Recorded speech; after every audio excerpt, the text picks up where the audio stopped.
If you're over 60, there's a common morning ritual that you could be doing every single day that is tripling your risk of a stroke, and you might not even know it. I'm Dr. Robert Clark, and after 30 years working with seniors just like you, I've seen far too many people ignore the warning signs until it's too late. The truth is, many of the seemingly harmless choices we make every morning can build up over time and create a silent ticking time bomb in our brains. Today, I'm going to pull back the curtain on this dangerous habit, explain exactly why it's so risky for us as we get older, and most importantly, I'm going to give you 3 simple practical swaps you can make starting tomorrow morning to protect your brain and give yourself the peace of mind you deserve. This isn't about fear, it's about empowerment. It's about taking control of your health and understanding that small changes can make a profound difference. So what is this habit? Let me tell you about a patient of mine, a gentleman named Arthur.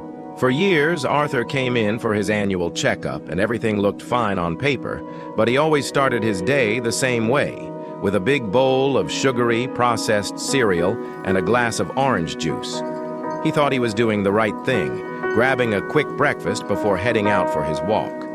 But what Arthur didn't realize was that he was essentially giving his body a massive sugar shock every single morning. Think of it like this. Your blood vessels are the highways of your body, and the sugar from that cereal and juice is like putting a bunch of tiny, sticky boulders on those roads. Over time, those boulders, or rather the plaque caused by high blood sugar, start to pile up. This plaque narrows the arteries, making it harder for blood to flow freely to the brain. This is a condition we call atherosclerosis. The constant rush of sugar causes a spike in blood pressure and can damage the delicate lining of your blood vessels, making them more rigid and prone to clots. A blood clot is what blocks the flow of blood, leading to an ischemic stroke, the most common type.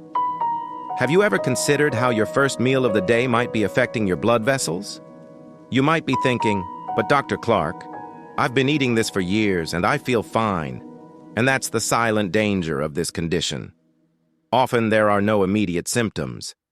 The damage is happening slowly, behind the scenes, bit by bit. I've seen countless patients in my career who only discovered the extent of the problem after a medical crisis. Let me tell you about Margaret. Margaret was a lively, active woman in her late 70s. She'd start every day with a couple of pastries and a big cup of sugary coffee. One morning, she went to stand up and suddenly found that her left arm felt weak, like a heavy rubber band, and she couldn't form the words she wanted to say.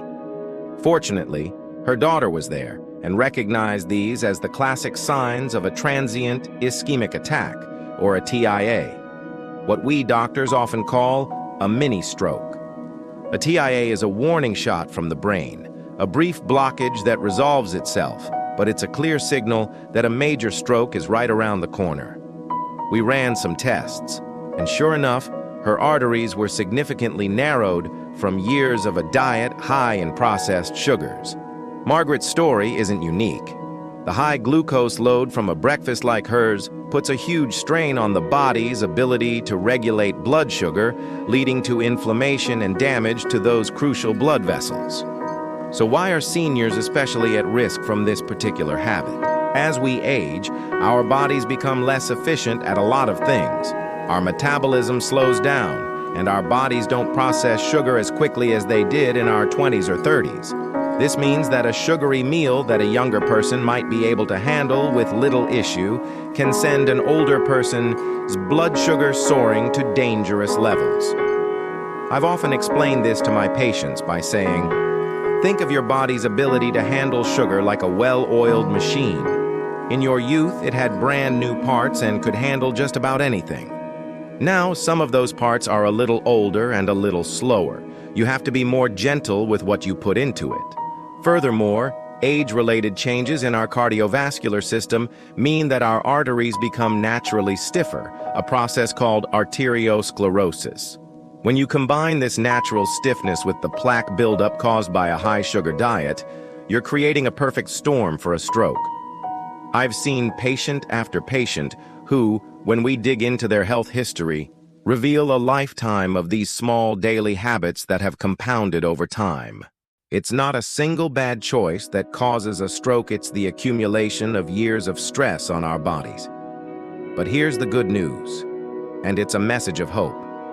The most important thing you can do is take control, and it starts with making some simple swaps. The first swap is for that sugary cereal or pastry. Instead, try a bowl of oatmeal.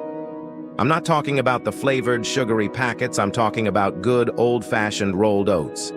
You can make it in the microwave in just a few minutes. To make it more delicious, add some cinnamon, a handful of blueberries or raspberries, and maybe some walnuts for a little crunch. Why is this so much better?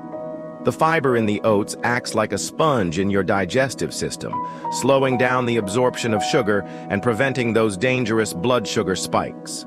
It helps keep your blood pressure stable and your arteries happy. It also keeps you feeling full longer, so you're less likely to reach for a mid-morning snack that can derail your health goals. The second swap is all about what you're drinking. Many people start their day with a glass of juice, thinking it's healthy because it's from fruit. But in reality, most fruit juices are little more than a glass of concentrated sugar, stripped of all the beneficial fiber that's in the whole fruit. A glass of orange juice can have as much sugar as a can of soda, and it hits your bloodstream just as fast. So, what's the swap? Water. A simple glass of water first thing in the morning can be a game changer. It rehydrates your body after a long night's sleep, kickstarts your metabolism, and helps to flush out toxins. I had a patient named Frank who struggled with his blood pressure for years. I advised him to swap out his morning glass of apple juice for a big glass of water, and within a few months, his blood pressure readings were noticeably lower. If plain water feels a little boring, try adding a slice of lemon or cucumber for a little flavor. Staying properly hydrated helps your blood flow more smoothly and reduces the strain on your cardiovascular system. My third and final swap is a small but powerful one. Add a source of protein to your breakfast. When you eat a bowl of sugary cereal, your blood sugar spikes and then crashes, leaving you feeling hungry and lethargic just a couple of hours later. A breakfast rich in protein and healthy fats, on the other hand, keeps your blood sugar stable throughout the morning. Think of an egg, a small cup of plain Greek yogurt with some berries, or a handful of almonds. Protein takes longer to digest, so it gives you a slow, steady release of energy and keeps your blood sugar from going on that dangerous roller coaster ride. I had a patient named David who was a diabetic and struggled to keep his morning blood sugar in a safe range. We switched his breakfast from a donut and coffee to a couple of eggs and whole wheat toast. Within a month, his morning readings were consistently better and he felt more energetic. A protein-rich breakfast is a foundational piece of the puzzle for maintaining good cardiovascular health and keeping your brain healthy and sharp. By making these three simple changes, swapping out sugary cereals for oatmeal, replacing juice with water, and adding a source of protein to your meal, you are not just changing your breakfast, you are fundamentally changing your health trajectory. You are building a shield for your brain and a stronger foundation for your heart. You're not alone in this. So many of us have fallen into these same habits. But you can make a choice today to do things differently. Remember, your health isn't a single event. It's the result of countless small choices you make every day. By taking control of your mornings, you are taking a powerful step toward a longer, healthier, and more vibrant life. What's one small change you can make tomorrow? I encourage you to share your thoughts in the comments below. Take care of yourselves.